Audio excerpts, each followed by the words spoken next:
Au cours d'une interview accordée à Libération vendredi 10 novembre 2023, la chanteuse Sheila est revenue sur la terrible phrase que lui ont balancée Michel Sardou, Johnny Hallyday et Eddie Mitchell, après un duo avec Sylvie Vartan à la télévision.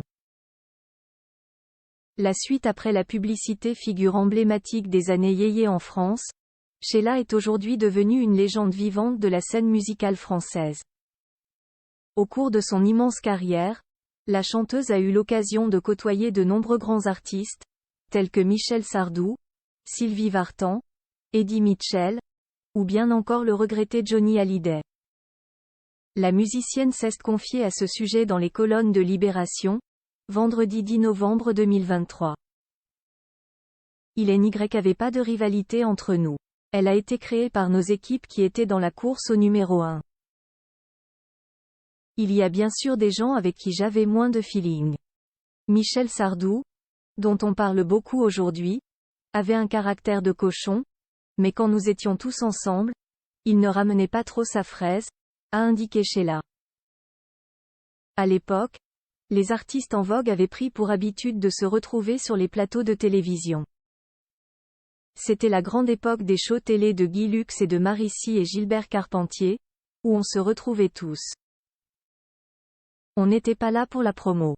Des duos, des chorégraphies qui étaient des sortes de tableaux étaient spécialement créés pour ces émissions. On s'amusait beaucoup, a ajouté la chanteuse, avant d'avouer qu'elle avait beaucoup squatté le plateau de Guy Lux à l'époque. Cependant, il n'était pas simple pour une femme d'évoluer dans ce milieu. Sheila a ainsi révélé une anecdote sur les coulisses de l'une de ses émissions, impliquant Michel Sardou, Sylvie Vartan, Eddie Mitchell et Johnny Hallyday. Je me souviens d'une émission des Carpentiers où je chantais avec Sylvie Vartan.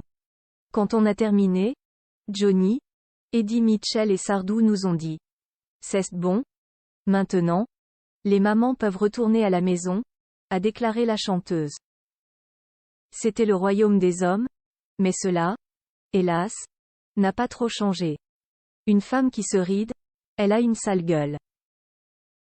Un homme qui se ride, il devient très beau. Heureusement aujourd'hui, grâce à des traitements, on peut être aidé à mieux vieillir physiquement. Attention, je ne suis pas pour ces opérations où après vous ressemblez à une momie. C'est difficile d'accepter ces rides, mais c'est une manière de montrer l'intérieur de son âme. Ou alors vous décidez d'être forever young. Pour moi, ce n'est pas la solution. On court après quelque chose qui ne se rattrape pas. L'âge de quelqu'un se voit dans le regard, a également ajouté la musicienne. La suite après la publicité.